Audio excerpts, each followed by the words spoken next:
其實呢度租別墅咧，其實都唔係好貴啫。好似我哋身後呢間，你租個4房，一般地段咧都要2500，好嘅地段咧都要3000。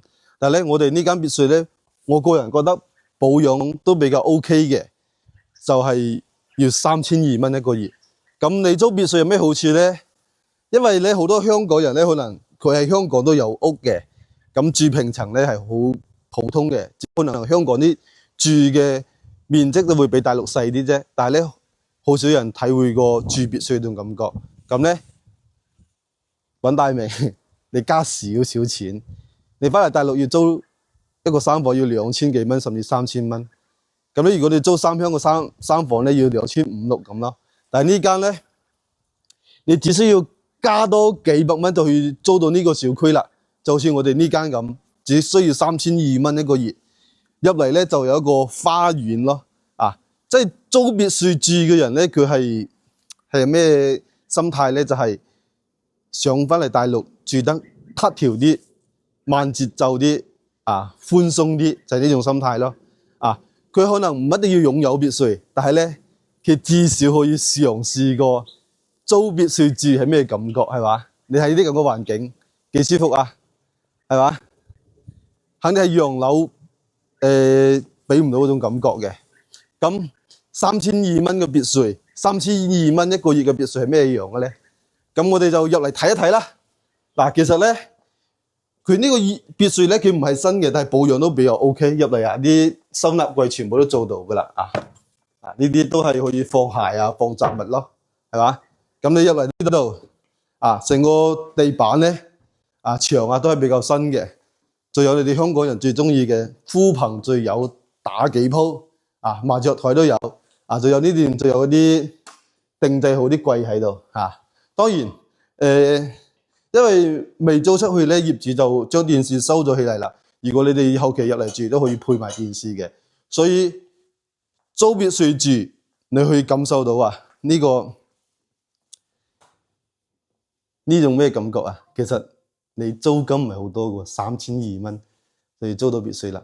4個房先同大家講下呢個餐客廳先。咁呢個客廳都係咁大餐客廳一體化嘅。咁咧呢個餐廳就喺度，大圓台放6個人嘅座位食飯都冇問題，俾你體會到香港上層人士頂豪先可以擁有嘅別墅。但係咧喺大陸只需要3200蚊一個月就可以租到別墅啦。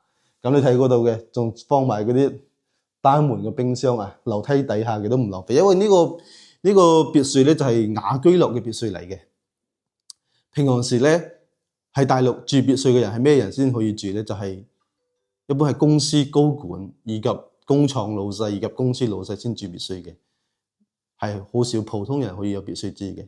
咁喺香港可以住別墅嘅人係咩樣嘅人咧？你哋比我更清楚，因為香港寸土寸金，想住別墅係好難咯，係咪先？但係你翻嚟大陸，人哋花幾百萬買嘅別墅，你只需要俾3200蚊一個月就可以租低別墅啦。呢個別墅咧，而且生活都非常方便，就係雅居樂車站隔離，翻香港好方便，而且周圍嗰啲食肆購物都好方便咯。咁佢呢個餐廳咧入嚟就係佢嗰個廚房啦，廚房就做咗個 L 型嘅煙機爐，做乜都有。不過呢啲對於翻嚟度假同香港人咧，應該係好少自己煮飯食嘅，但係呢個 L 型廚房都係夠用嘅。好，我帶大家嚟睇下呢個1樓係有一個房嘅，有啲人咧唔想爬上爬落嘅就可以住呢個房咯係夠用嘅。佢係可以4房嘛，1樓係有一個房嘛，咁1樓咧仲有個呢個洗手台，仲有呢個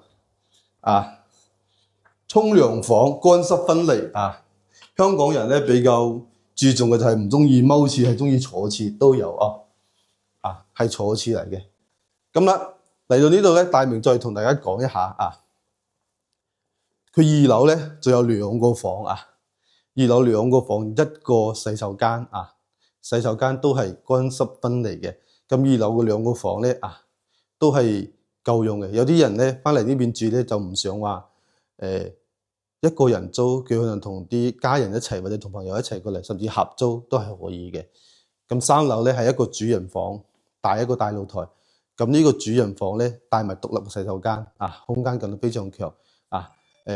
洗手間去嗰10分嚟，咁呢個露台就非常正啦。喺呢個露台走出去咧，可以望到成個園林嘅景觀，咁咧就會俾人一啲放鬆啊，可以喺嗰度飲茶啊。